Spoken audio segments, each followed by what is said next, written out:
I will. Okay.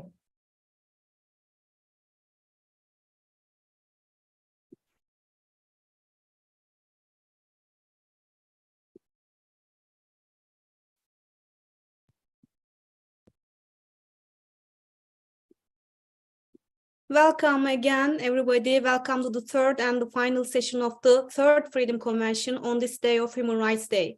Our distinguished speakers in this last session will address international humanitarian law in today's world and conflict-related abuses, including Ukraine and Russia war, pushbacks in Greece, and apartheid in South Africa. Please do not forget to tweet about this event with the hashtag Human Rights Day and mentioning our account Silence Turkey. You can ask your questions and share your comments on YouTube so that we can address them along with our panelists at the end of their presentations. And thank you in advance for your support. And our first speaker in this session is Ludmila Kozlovska. She is the president of Open Dialogue Foundation. And she is a social activist involved in the activities of the Foundation for Regional Initiatives and the PORA organization. Ms. Kozlovska is involved in organizing international electoral observation missions and missions to monitor the observance of human rights in Ukraine, Georgia, and Kazakhstan. She coordinates actions in support of the reform of Interpol, whose mechanisms are repeatedly misused by the authoritarian states. Previously, Ms. Kozlovska was the leader of the campaign for the withdrawal of Russia's Black Sea Fleet from Sevastopol in the years of 2005 and 6. And in 2004, she was an active participant in the Orange Revolution in Ukraine. In the past, she also fulfilled the role of a coordinator of the international projects at the Dialogue for Development Foundation and EST-Com Limited Company, Ukraine. Ms. Kozlovska is interested in history and politics of Eastern Europe and Central Asia. The floor is yours. Thank you so much. It's extremely important and huge honor for me to participate in today's discussion, particularly on the Day of Human Rights, something which is extremely vulnerable in these days, an example of Ukraine when every city, every village basically is under huge attack of Russian Federation every hour. And nowadays it's particularly sad example what every of Ukrainians, every citizen of Ukraine is experiencing right now, but also other nations which are unfortunately on different kind of aggression, military aggression of other states. So I want to stress, based on my experience, how we collect information about war crimes with our Ukrainian partners and international partners, but also what we try to find solutions to how to address these war crimes happening in Ukraine from the side of from the side of the Russian Federation towards the Ukrainian citizens.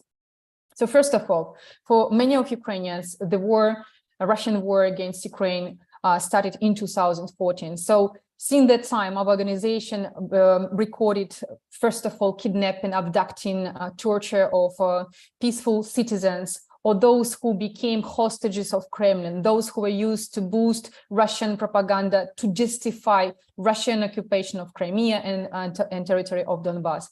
At that time, first of all, of course, it was the most vulnerable and attacked civil activists, mayors, pro-Ukrainian mayors, politicians, local activists, or those who were observers or journalists who were describing what's happened in the area and were exposing that Russia basically tried to, present themselves that it's not them, it's just like local separatists at that time were abducting and basically occupied territory of Ukraine. And what we try now to do, it's even more complicated than in 2014, because what's nowadays NGOs dealing, it's more lays in a competence of international governmental organizations or government, but not NGOs. But nevertheless, we try to do our work. We try to report and cooperate together to collect information about war crimes, torture, abduction, and then influence or help assist intergovernmental, interparliamentary, and governmental organization how to address this issue. So what we see in media, first of all, there are many cities in Ukraine which are in focus of media, like Mariupol, but in fact, Russians have destroyed not only Mariupol, which is known internationally, unfortunately, for due to these war crimes, but it's also Severodonetsk, it's Lysychansk, it's Avdiivka, Izium, Marinivka. It's important to name these cities so international community also know these names and know that it's not only one city, it's many of cities and villages which are now on a conflict line. And we have a partner organization, Truth Hounds, which prepared a special report describing more than 3,500 cases of atrocities and murders reported by their experts. 81% of victims were killed or injured on the territories under control of basically of Ukraine, but they were occupied by Russian forces. Which actually give the ground to bring to the justice, but this is a question how exactly and when Russian soldiers. And it's also important to mention that after liberation of Kherson, Russian troops began to shell the city with everything they could. So we see that Russia is using different kind of weapons against basically peaceful people. And this is also a separate question, how to address this, what we can do as NGOs, how information which we record afterwards can be used now or in the future in order to bring to justice these people. I mean, Russians who are on Ukrainian territory or through the Russian territory, basically using shells against Ukrainian cities. And this kind of fighting against Ukrainians has been used by Russia since 2014, as I said before. And if then people were abducted or illegally detained in Crimea, Lugansk, and Donetsk region, after February 24, the Kurds left the same pattern on the now liberated Kyiv, Chernigiv, Sumy, Kharkov region. So we see that the same war crimes were committed on the liberated territories, and it's huge trauma, it's huge disaster, it's huge tragedy for all of our people. What is also important to say that hundreds of people were abducted by Russian soldiers, and we don't know what's happened to them. So we started to look for them and found them, some of them, but most of them were taken by Russians to Russian prisons or were abducted with the help of Belarus authorities. It's also very important because we see the same pattern already in 2016, 2015, when people from Ukraine were abducted on the territory of Belarus and used again to boost propaganda to justify Russian aggressions towards to Ukraine.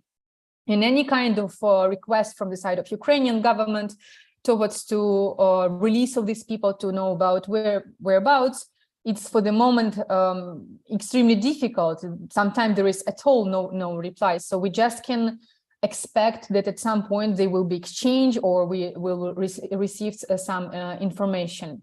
What is also very important to say, the third category of people I want to mention, it's who is under attack constantly. It's activists and local community leaders who suffered the most in occupied territories. They are the brightest examples of how Russia tried to destroy resistance, Ukrainians' resistance symbolically, because these people known for community and they want particularly to suffer local communities with torture, with showing what how really terrific things they're doing with these people.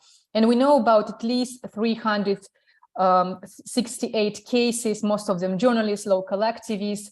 When Russia, from one side, they show their violence to these people, from other side, they try to whitewash any kind of, appearance of their names in a local community, just to destroy their reputation, if it's possible, also forcing them to give false testimonies. So this is different, basically, tools which Russia is using, including atrocities against women, particularly children.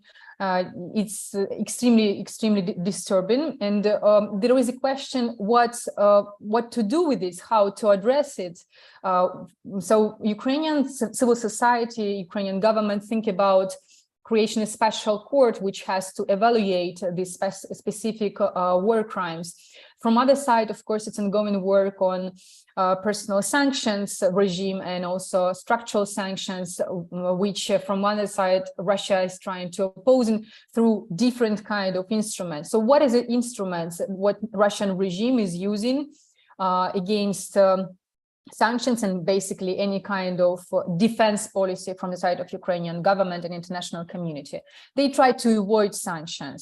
With whom help they try to do it? First of all, with other authoritarian regimes, with the states from Central Asia countries, which help them, for example, to buy some goods and to provide, with Iran, with even Turkey, which plays for both sides and try to manipulate for foreign, for their benefits with the foreign policy instruments.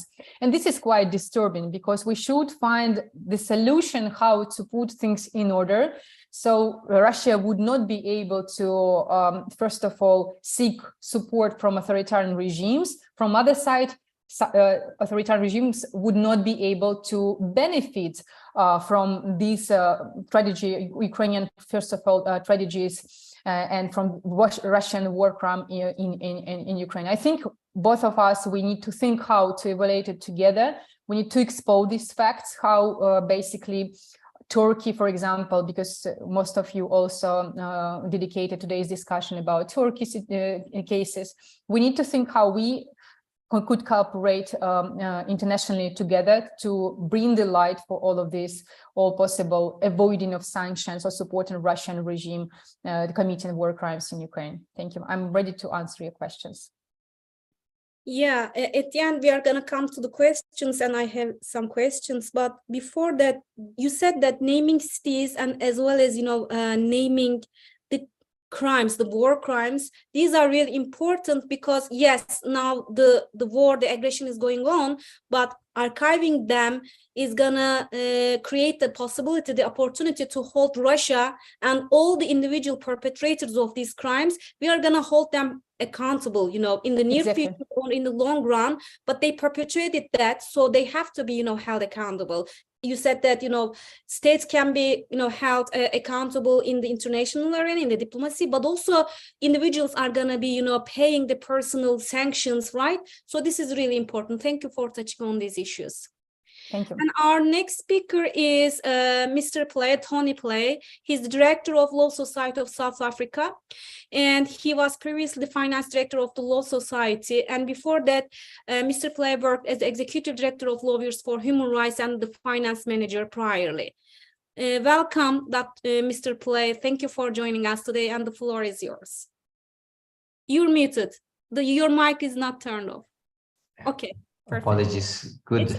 I don't know. In South Africa, it's evening, so good evening. Good evening, and the rest of the world, I know it's in America and USA, it's the EST time. It's afternoon. But thank you for this invitation through the Turkish lawyers in South Africa.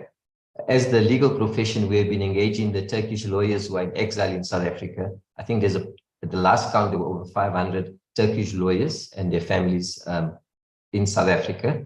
We have an open invitation, and we engage with the Turkish lawyers at the Law Society for many years, including our constituent members.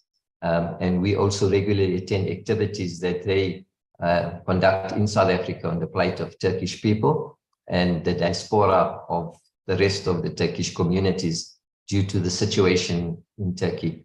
I think it will be presumptuous for me not to say up front that I understand the complexities of the situation in Turkey. I think it's important.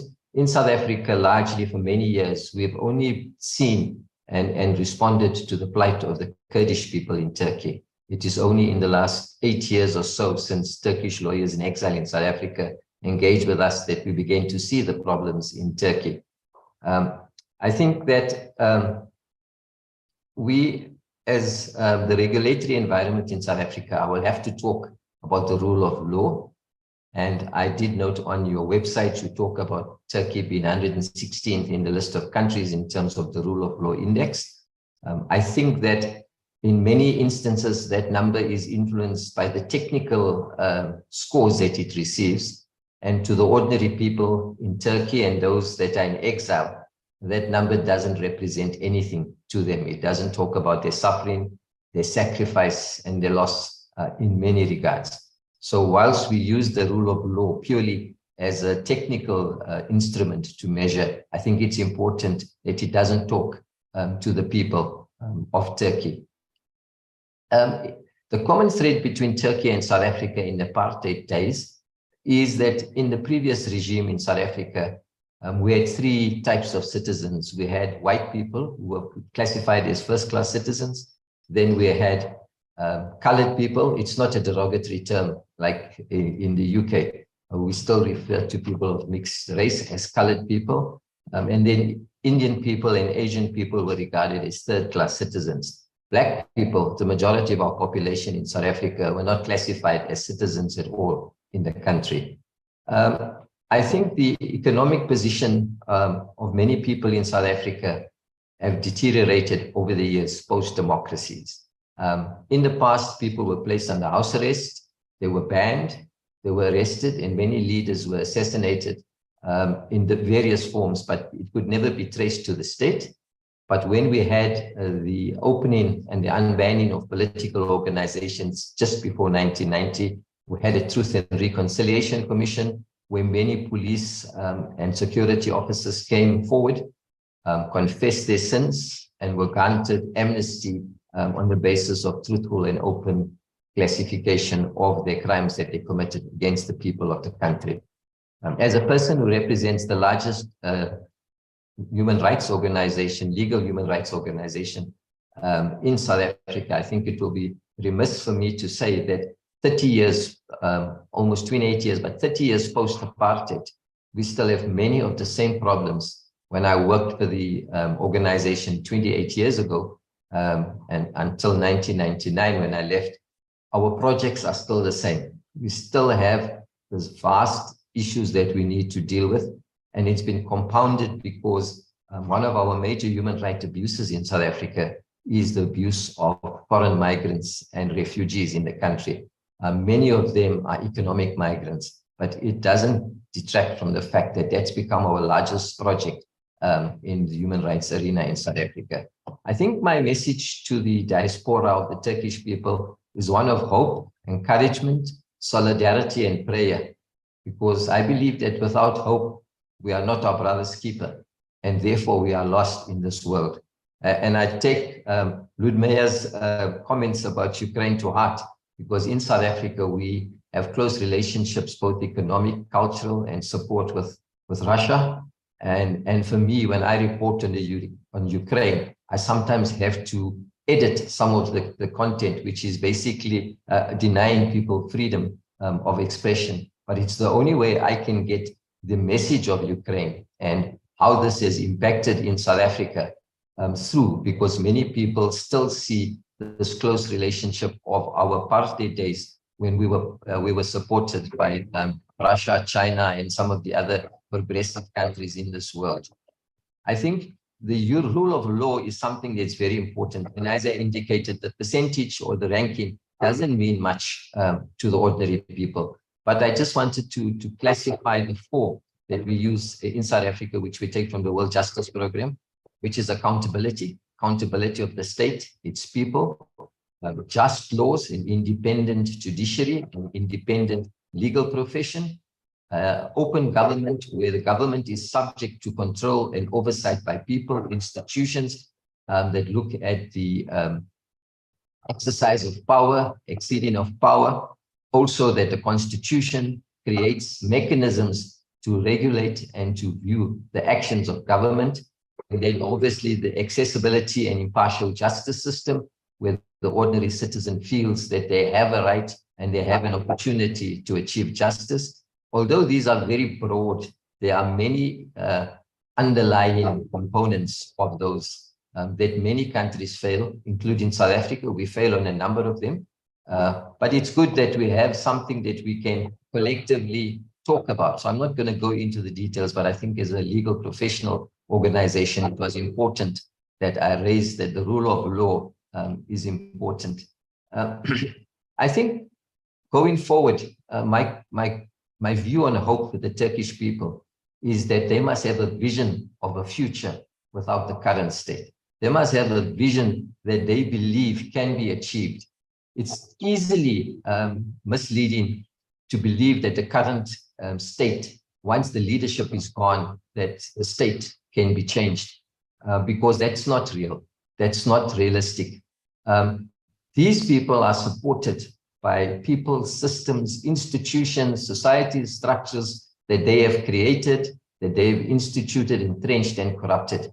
So just wiping the state of its key leadership does not mean there will be real change in the country. They might just be replaced by someone worse, or an organization or a group of people that have a total different agenda.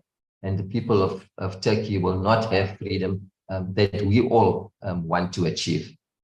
In South Africa, since 1994, we've had a free government, but the free government just didn't appear out of nowhere. In 1955, the banned ANC, the African National Congress, called a convention of people. And in it, at that time in Kliptown in South Africa, we developed what is called the Freedom Charter. That Freedom Charter, developed in 1955, to date still influences all our legislation, because the majority of those principles were enshrined in our new constitution that was published in 1995. So it's important, what I'm saying for the Turkish people, and especially diaspora, is they must have a blueprint of what they foresee the future to be. It's not just to struggle, but to have a vision, to be guided by that vision, to advocate that vision, to ensure that the people of Turkey, both at home and the diaspora, actually buy into vision, inform that vision, influence that vision, and your actions are driven by the vision, which is your documents and policies. So it will range from what you think is the freedom of your people, but it will also range to some simple things. Gender equality, it will range to legal education, it will range to school education, university education.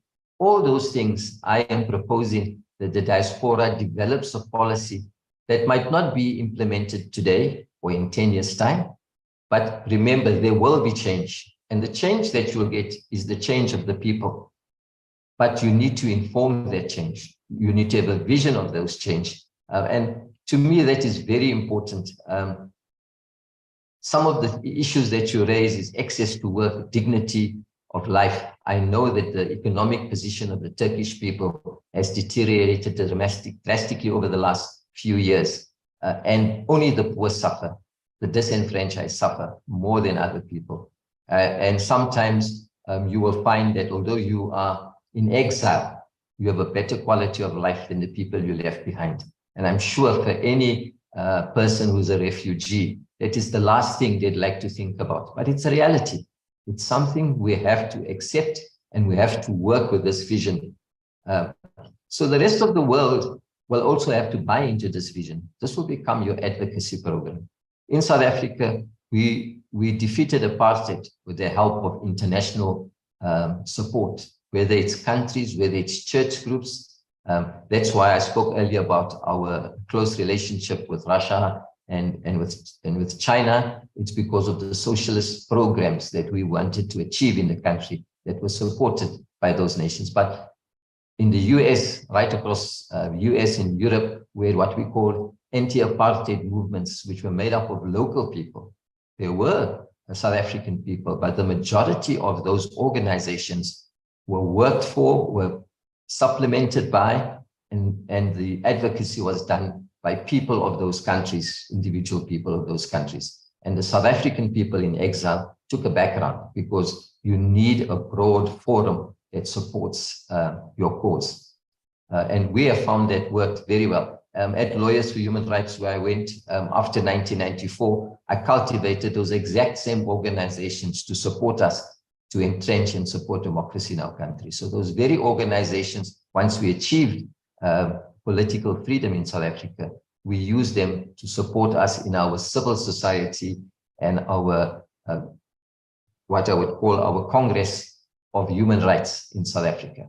Because once you have a democracy, it doesn't mean you can have human rights, because when people are still disenfranchised, people are still poor, people are still starving, the political human rights you achieve doesn't translate to any meaningful impact to the people who have not seen or enjoyed the fruits of human rights and the fruits of democracy.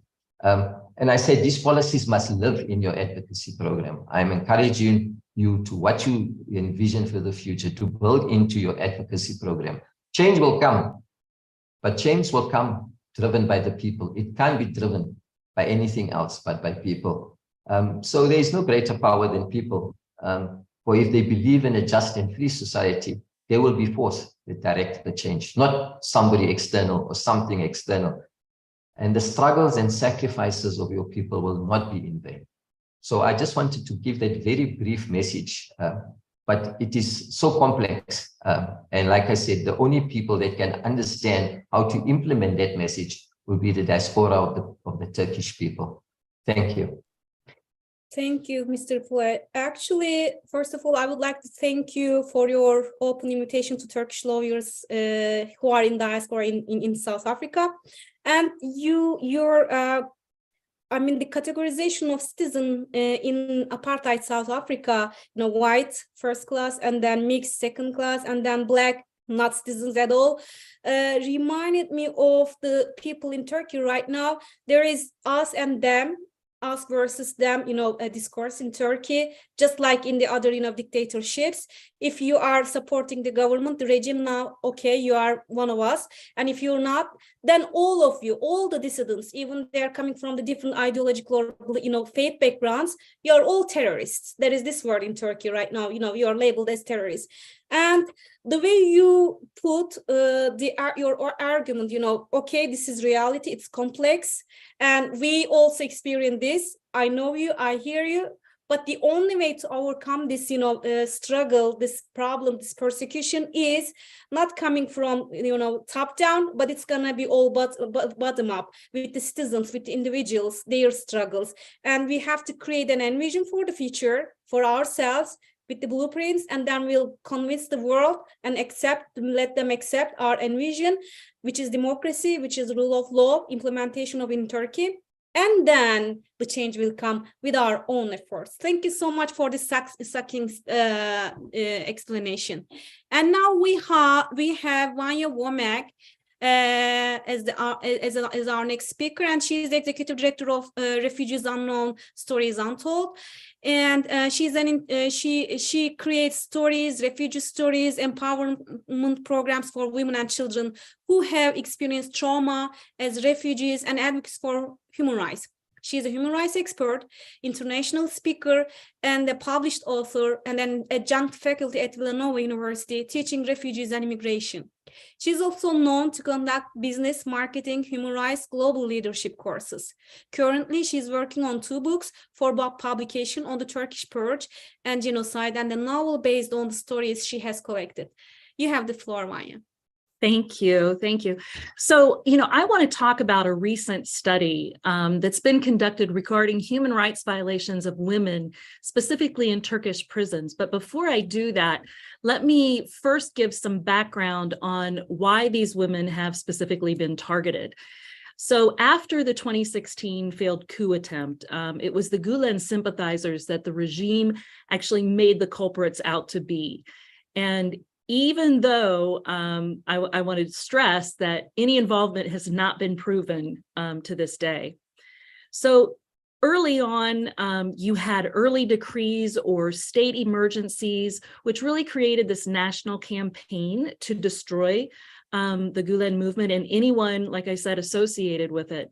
The regime even targeted citizens who were only suspected of having any kinds of ties. And so this all together concluded in a mass dismissal of jobs, arrests, incarcerations, and, basically state terror became something that had, in Turkey never been seen before.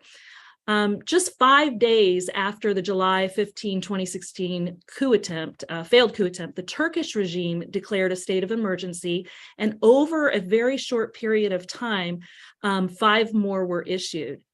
So this created then a total of over 133,000 public servants that were dismissed, and that resulted in a large-scale purge, also within the judiciary in Turkey. And of those dismissed civil servants, over 110,000 were men, and over 123,000, over 23,000 were women. Now, I should be clear, excuse me, in this process, investigations were launched against over 2 million people, just on the grounds of membership in this organization, or, as I mentioned, any affiliation to it. And that includes family members, friends, coworkers, et cetera. And as a result of those investigations, you had almost 600,000 people who were imprisoned or were on pretrial or actually convicted.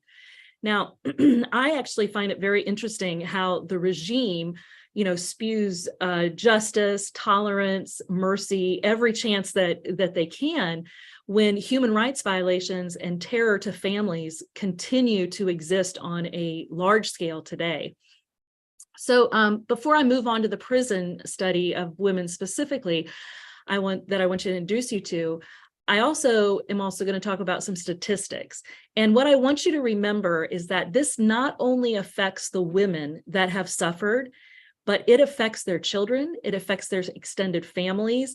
And in fact, most women and men in detention are parents of dependent children. So the prison conditions for women and children are exceedingly alarming. According to the Justice Ministry, and this was in 2017, so these numbers are a lot larger now, there were nearly 10,000 women and 3,000 children under the age of 18 in Turkish prisons. I'm going to give you some updated numbers here shortly. When they enter prison, they face additional issues of male security staff frequently obstructing their privacy during hospital visits, and that often leads to preliminary examinations.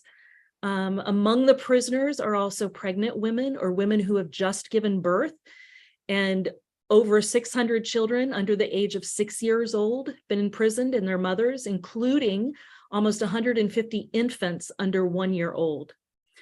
Pregnant women were forced to stay with other inmates in overcrowded cells and denied access to proper prenatal care. I heard many, many of these stories during my interview processes that I carried on in Greece and in other parts of Europe. But these kinds of things pose, severe risks to, these pregnant mothers, to their well-being. And so we need to keep those kinds of things in mind too. So let me tell you about the study. The study focuses on the rights violations that have been experienced by female detainees and convicts, especially in 2016 and beyond. It had two main aims in the study. The first was through 180 surveys, they wanted to determine the rights violations that were experienced in these prisons by women who have been in prison for political reasons in the last 10 years. And the other part was to understand and be able to describe the experiences of the people that are in question in prison. So the study mainly reveals, rights violations that occurred during and after arrest and in prison. And it sheds light, which is very interesting, on the social transformations of women who have experienced all of this. So the number of female prisoners and convicts, which was in 2011, 3,343, reached 10,558 in 2020. So in 2011, 3,343, and by 2020, it was 10,558. That's a huge increase. In the study, there were 2 points that kind of came to the forefront: the rights violations experienced by women in prison and the radical transformations that occurred in their lives afterwards or after their release. And while those transformations, manifest themselves really more deeply within the family concept, the sociological effects of the detention process that was experienced by these women, that actually emerges more widely in very different ways. So looking into prison power and total institutions, so the research of the state of emergencies and the decree laws and what they brought is discussed in a certain kind of format in the study. So it's discussed through looking at Michael Foucault's disciplinary power and Giorgio Agamben's camp.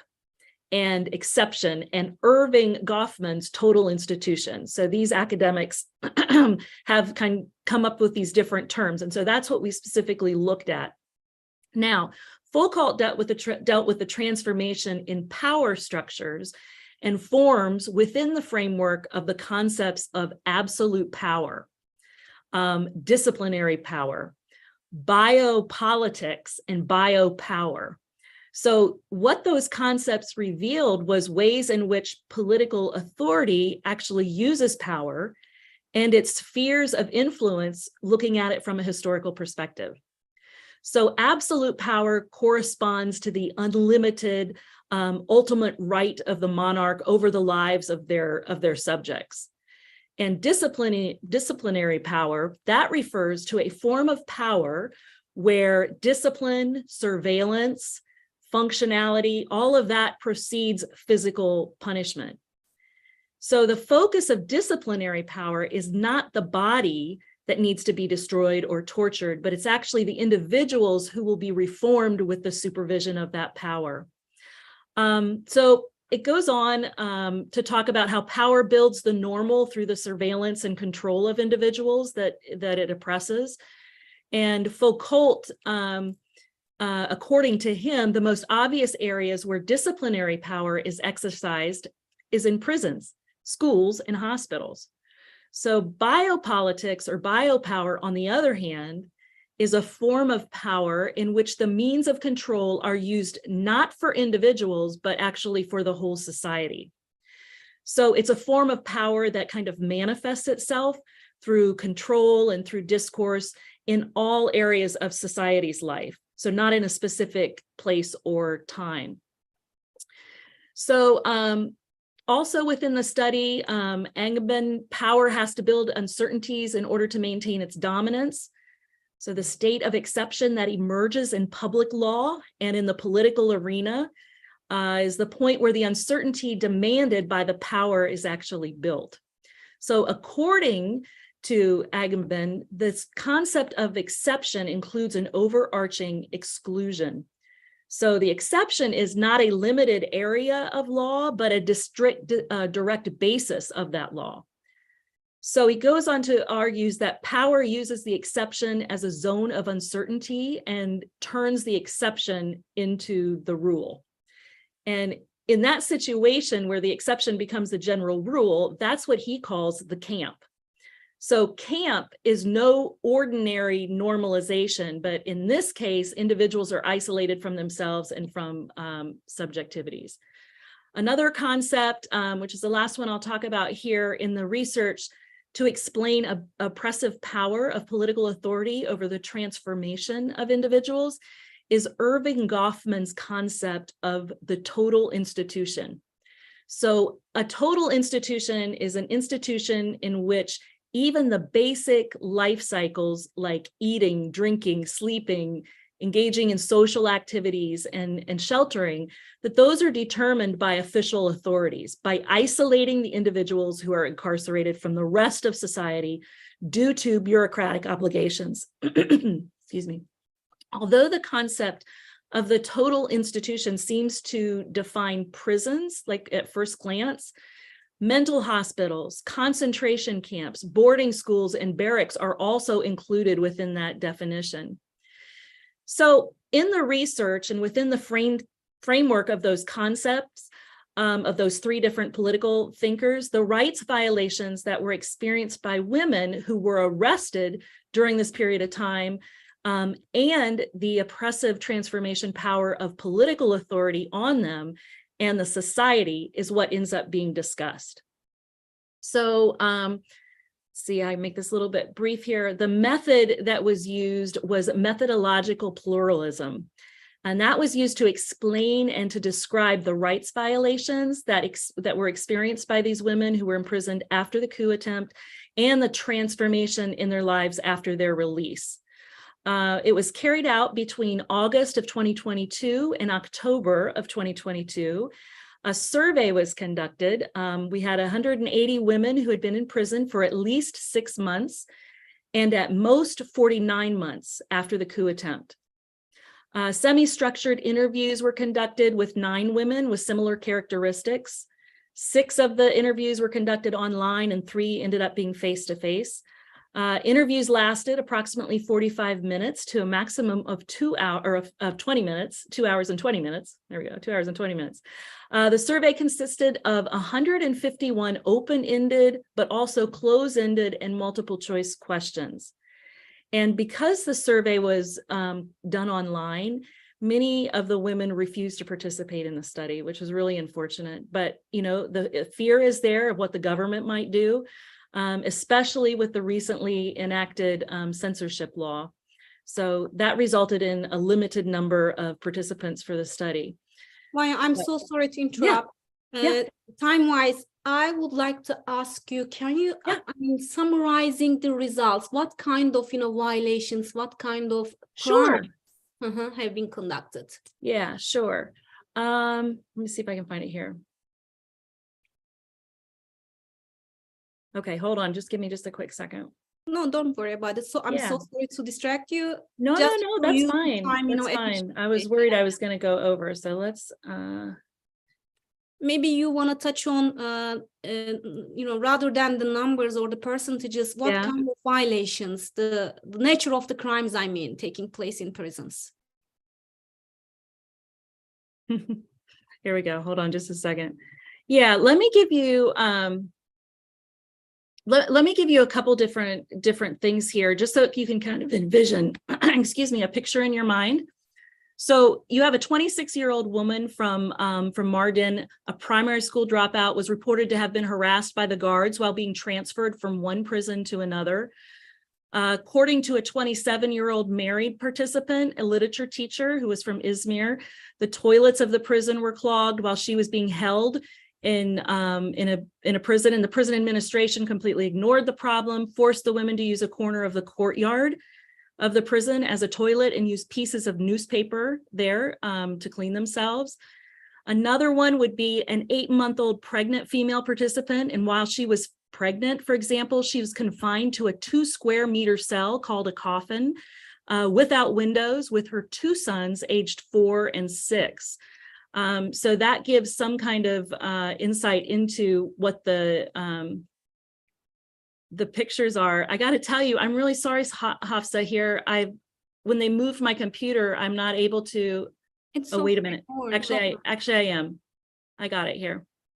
Okay, so let me just give you some of these, a list of these different things, because they're very interesting in regards to what the results were, what the numbers were. I know that there were sexual assaults. Here's some of them. 53.8% were strip searched. 8.2% were exposed to physical violence and torture. Psychological violence was high, 78.9%.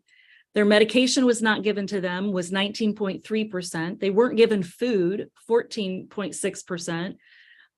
Some were not allowed to breastfeed their children. Some were not allowed to see their children.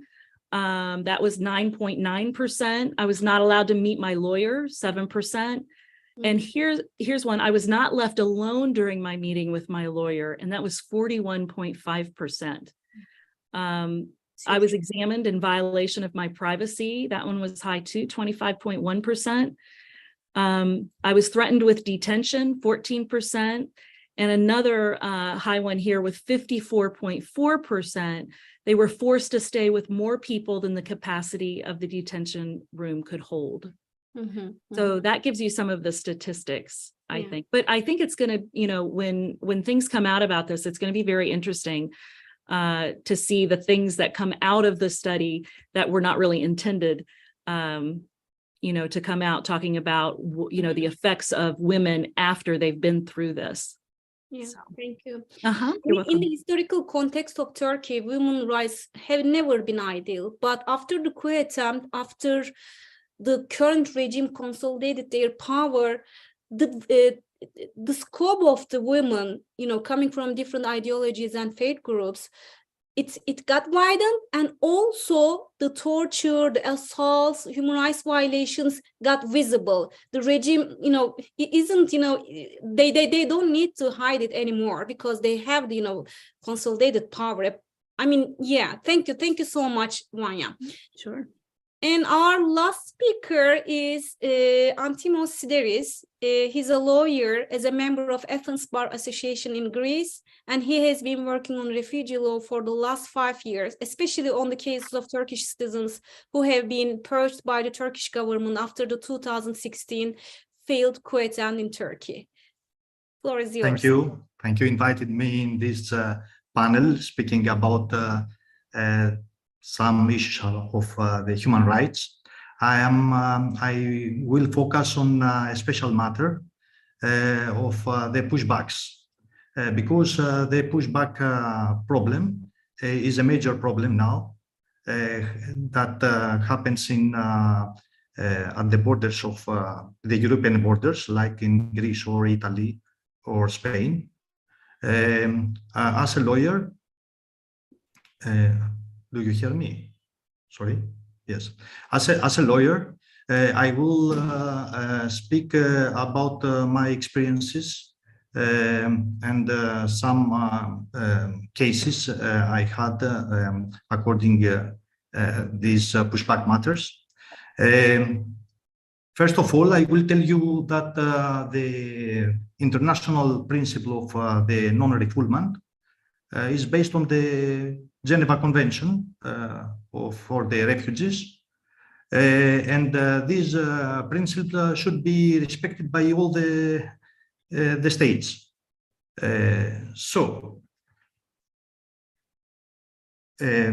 I will present you, before I speak in details about this matter, I will let me to share with you some photos and some videos that are connected, that are about the pushback, or about the people they try to escape from Turkey because they are purged in their country. So they flee, they live away from Turkey to rescue their lives and their freedom.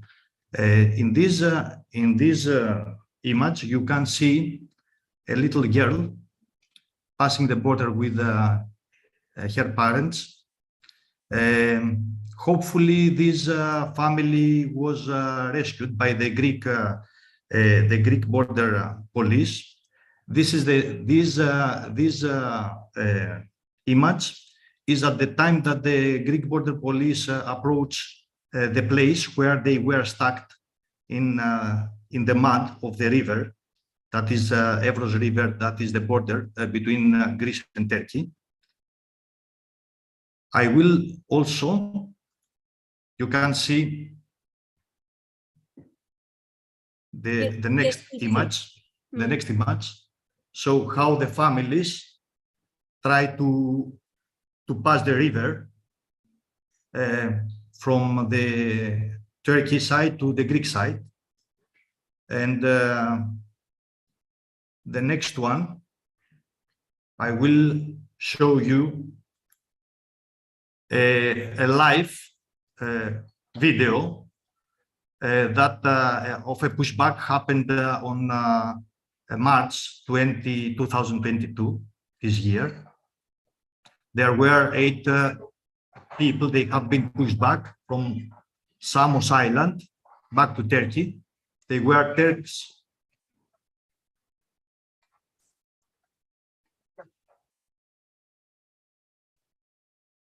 And the last one.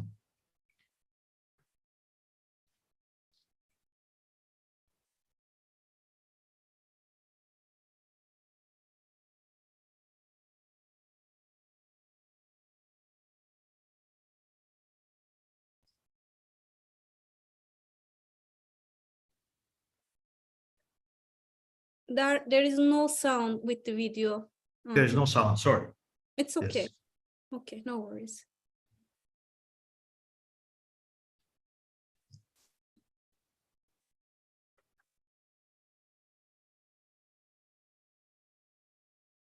Will you share Sorry. Will you share other things on your screen? Sid Antimos, you're muted. We cannot hear you. Yes, yes. Will you share Yes. other things? Will you show Yes. other things? Okay. Okay, just a moment. Uh-huh. So,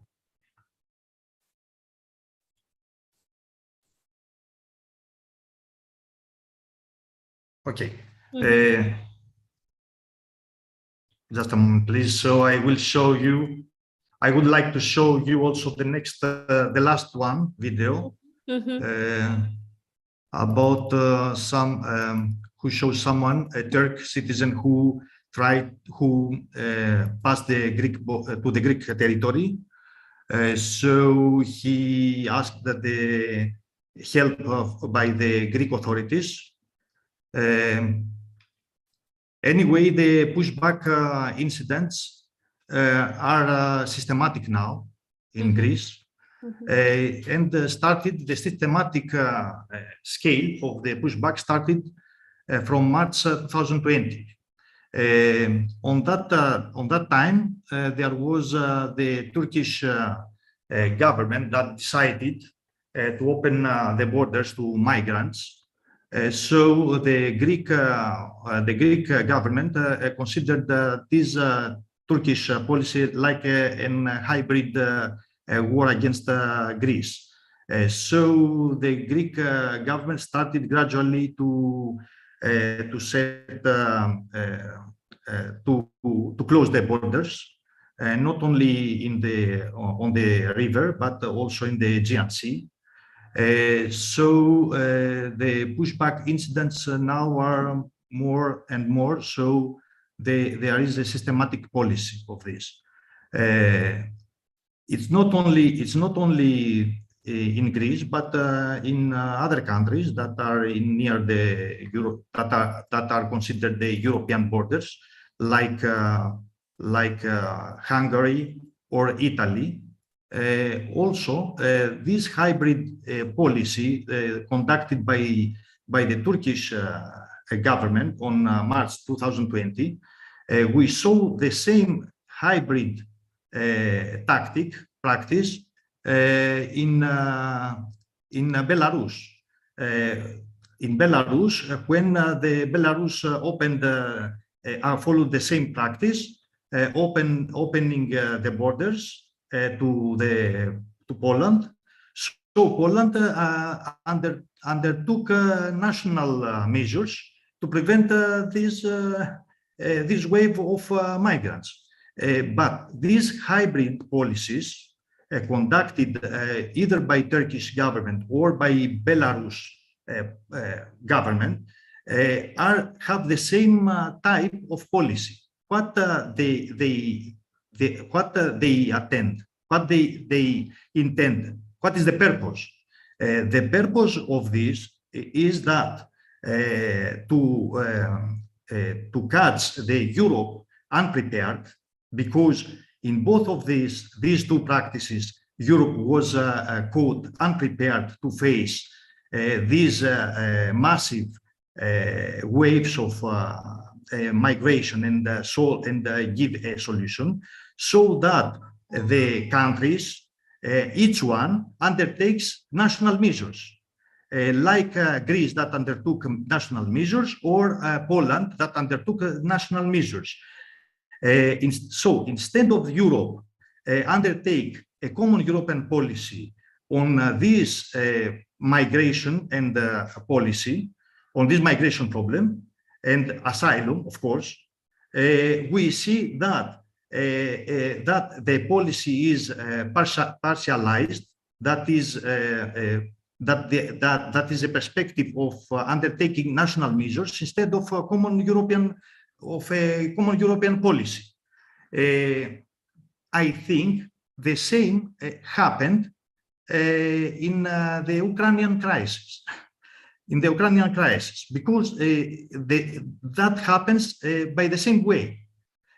How? Because, for example, the Russia invaded to Ukraine territory, thinking that will solve the difference and the problems between the two countries.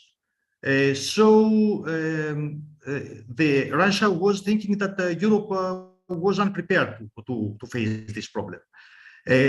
What I'm going to say is that all these practices have the same purpose. So that the purpose is to nationalize the policy instead of undertaking a common European policy on that matter. And in this context, we face the pushback problem. The pushback problem is a problem of a lack of transparency of the control of the borders. Because now there is no any common European policy facing this problem of the transparency of the control of the borders. Before I speak on this matter, let me to share with you a testimony of a witness who was a victim of pushback. If you allow me, if you permit me, so he can speak and share with you his experience of pushback that he was suffered on January 2022 and on April 2022. That means he was a victim of two pushbacks near the borders and near the river. That is the border between Greece and Turkey. Of course, I will not. I don't want to show his face because of obvious reasons. He came to Greece by his third attempt. Hopefully, he is in Greece now, and he applied for asylum. He is safe. We are very happy of this. So let me to give the speech to him, so he will share with all of us his experience of the pushback. Could you please tell us what really happened? Yes. Good evening for everybody. Good evening from Athens. I'm Turkish citizen. I'm 49 years old. And this year in 2022, two times we had a pushback in Evros, near the Evros region. And this is the third time, thanks God that we are in Greece now and our asylum now we already applied. The first pushback was at the 7th of February. 5 of Turkish citizens, we want to pass Evros to become refugees. The reason was, to escape advanced classification. Around 4 o'clock, we passed Evros, and it was the Oestiadas location. It's a city in the Greece side. Its name is Oestiadas. 4 o'clock, we passed the river, and 2 hours we walked. And before 1 kilometer away from the city, Oestiadas, at that time we already see the city's lights. Only 1 kilometer away, a police patrol came. Most probably, they find us with the thermal camera. Thermal camera. They arrested us. Later, another patrol came, and there were around 8 or 7 police officers with uniform. These are Greek police officers, and they have official police cars and with uniform. And they have an automatic rifle. And we made a short interview. That's why we are there. And we said we want asylum. And after that, they transferred us to Oestiadas police station. But it's not a normal police station. It's like a refugee custody, and there were original Greek police officers, uniform. And I remember their face. They are not covered. And they took our telephones, valuable things, and our bags, our IDs, our driving license, everything. And we stayed there around 9 hours in the custody, but they didn't do anything in the custody. We said them, please don't send back us to Turkey, because if you would do this, Turkish authority put us in the prison at least 3 years, because Erdogan called us as a terrorist, but we were not a terrorist. And they said, don't worry, you are safe in this police station, you are safe. And never push back, they said. But can you imagine, all the days we were in the custody, they didn't give us any water, any food. And at the 6 p.m., after 9 hours, they put us in the truck, like an army truck. And they put us there, and we saw that there are around 45 or 50 refugees from different countries. Some of them are Syrian, Afghans, and Africans. And most of them, they don't have any trousers or coats. They have only underwear. And after 15 minutes driving, we come near the Eros River, and we understand that they will push back us. And they said, they command us sit on the ground, and they make a detailed search, all parts of our body. And after searching, they find our money, because we hide money, different parts of our clothes, but they find all the money. For example, in my the different place of my body, I have 800 euros, and my other friends, totally we have 3,000 euros, they steal it. And can you imagine, there are 50 persons, refugees, and they have a pochette, and that pochette is full of euro money, full of money, maybe 20,000 euro or 30,000 euro. And also they have stick, and they hit strongly to our arms, our backs, because they don't want us to look around. They said they only hit us, and some refugees from Syria, their fingers was broken. I saw this because they are very angry. And after that, after searching, they bring some Afghan guys. They are working together, and they are make pressure to the Zodiac boats. And their system is these Afghan guys working for these organized crime officers. But we saw that they have no uniform. For example, they have a cargo pantalon, they have army boots and black shorts with masks, but they have never any flag or any writings or any police things. We understand that they are unofficial. They are not legal. We understand that, because 5 minutes later they will make pushbacks, and they use Afghan boys to manage the boats, Zodiac boats. 5 of our Turkish, our guys, 5 citizens, they put us on the boat and they push back to the Turkish side. In the boat, there are 2 Afghan guys. After they push back, they turn back to the Greek sides, and 10 or 12 times they make pushbacks, because we were 50 guys, 50 refugees. Mr. And yes. I'm sorry to interrupt, yes. Mr. Sideris. Yes. Time-wise, Yes, I understand. Yeah. That because there will be the Q&A session. Okay, last sentences. Yes. And after also April, in April we have the same in Fez region. We all complete the same. But I'm sure that these police officers in the police station and these guys, they are related to each other, and they are organized crime person, and they share this money, these telephones, and everything. At the end of the day, I'm sure about this.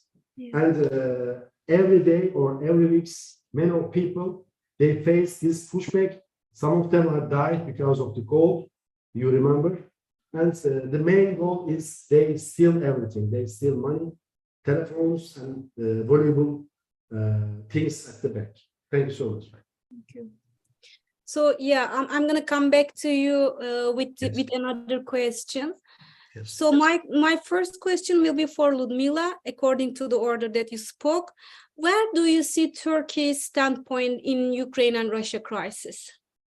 As I said, for us is the biggest concern, and that Turkey tried to manipulate, to use actually crisis, military aggression, food crisis first of all, but also military aggression of Russian Federation towards Ukraine in order to obtain possibility to extradite, to deport opponents from abroad. And we see how it was played with NATO participation from the EU states, how they tried to basically blackmail some European countries, openly saying that, or you send you back to us, Gulen and basically Kurdish opponents, or you just not going to be member of NATO.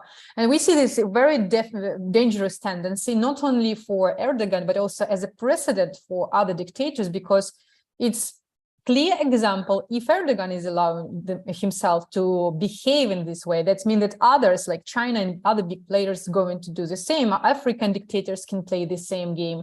And this is extremely, extremely dangerous. This is the reason why I think Ukrainian, also Turkish and other African and other human rights organizations has to cooperate together, create coalition, be reactive on every kind of these cases. Particularly the most warning was deportation, or we don't know what it was, expulsion on which ground was of Kurdish national from Sweden to Turkey. What's happening with him right now? Where is he? What was the reason? Did he have enough sources to have a lawyer to protect himself?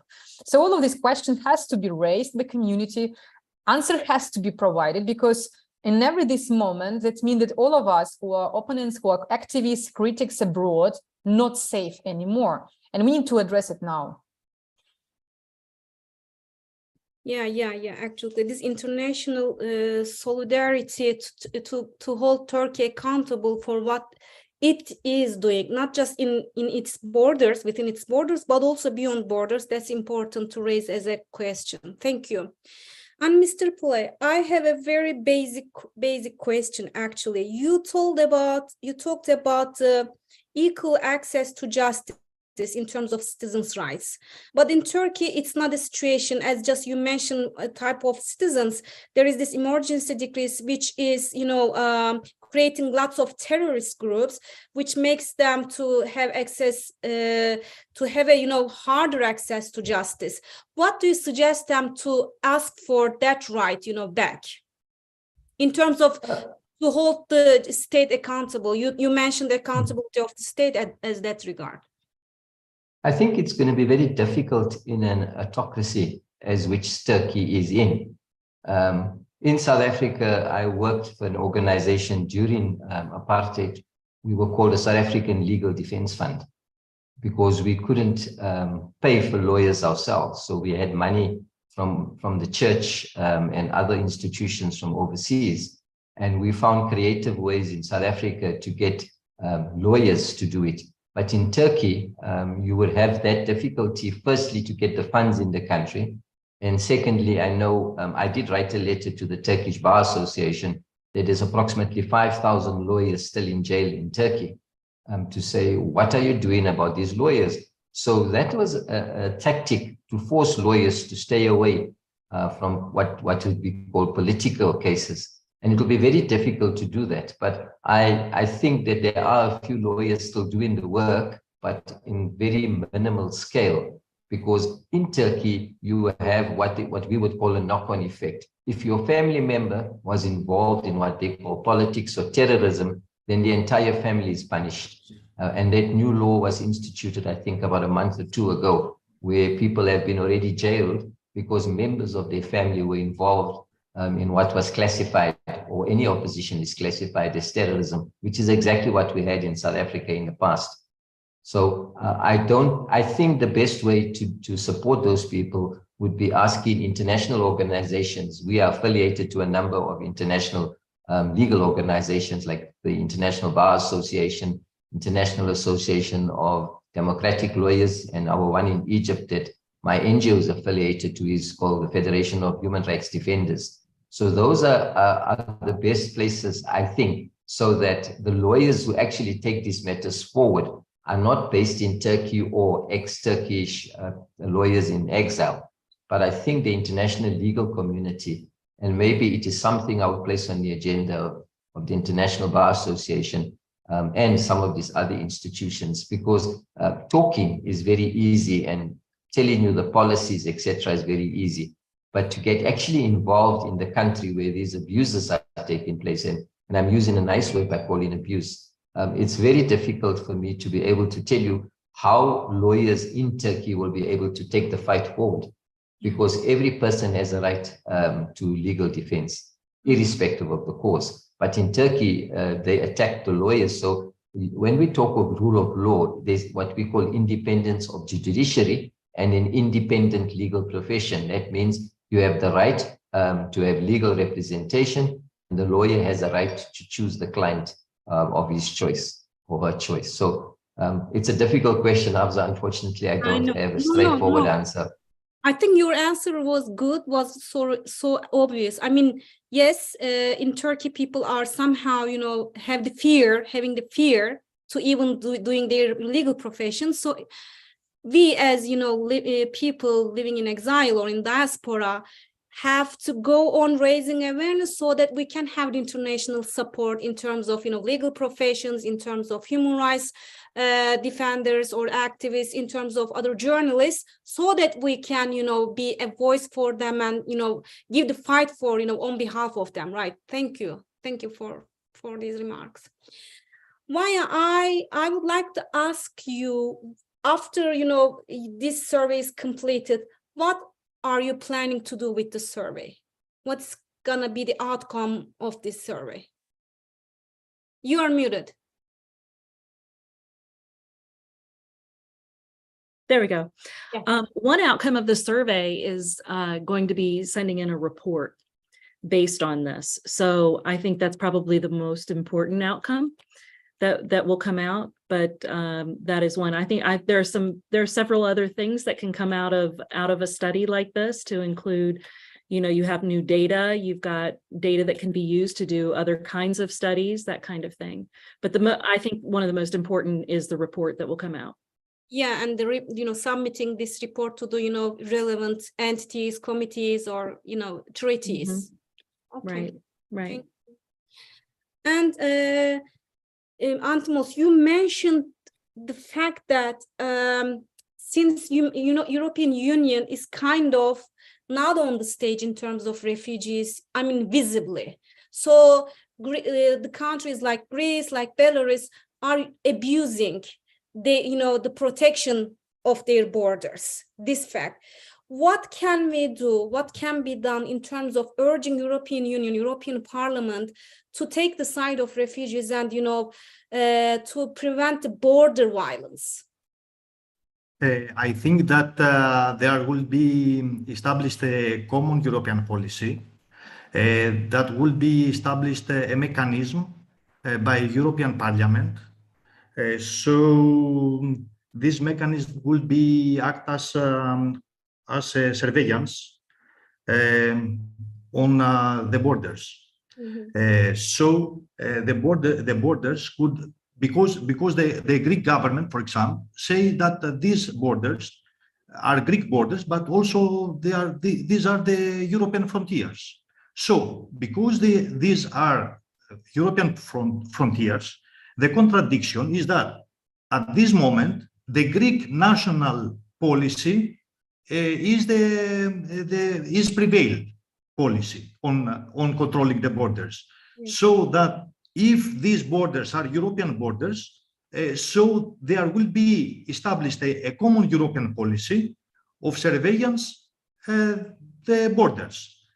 Also, the demand of the transparency controlling the borders, I think it will be the major political matter that would be raised on this matter. So the European Parliament should undertake measures, should establish, for example, it will be established a mechanism by European Parliament in this mechanism could participate some special police officers from Europe, or also politicians, also some international, like the UNHCR, like. So they could survey the control also with the Greek authorities. They could survey the borders also. If there is any complaint of any pushback, this mechanism should intervene and investigate the cases. Now, what we saw is this: when there is a pushback and the victims, that in the majority of the cases are Turkish citizens, and they arrested after the pushback, arrested by the Turkish authorities. That means they will go to jail. The most of the lawyers in Turkey advise them not to speak about pushback, not to speak about the pushback. That means they are victims of a pushback, and when they are being pushed back and arrested by the Turkish authorities, the most of the lawyers in Turkey advise them not to speak about the pushback. Yeah. That means will know about that means they stay silent. So the advocates of Silence Turkey, that we say, it's the silence that we try to speak about what happens in Turkey. Is not only silence inside Turkey. Now there is silence in the whole Europe about this matter of the pushbacks. Well, that's important. That's important. And you So know, the dilemma, between the European Union and the states themselves separately, this dilemma, have states abused that power? I think the major problem is that at this moment, the countries undertake national measures on controlling the borders, instead of European Union undertakes a common European policy on that matter. On this matter should be engaged the European Parliament, the European Council on this matter, and also they need press the Turkish government so that the European Parliament, by a mechanism, should investigate all the pushback issues, not only in the European territory, but also in Turkey. How they could press the Turkish government to accept a mechanism inside the Turkish territory, a mechanism by the European Parliament or European Council, a mechanism in Turkey investigating these problems.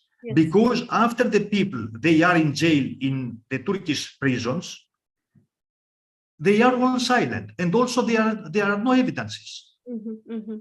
So they stay all silent. Yeah, unfortunately, yes. This is the problem. This is a major problem that we face. According how we can prove the problem, these incidents of the pushback. Yeah, thank you. Thank you.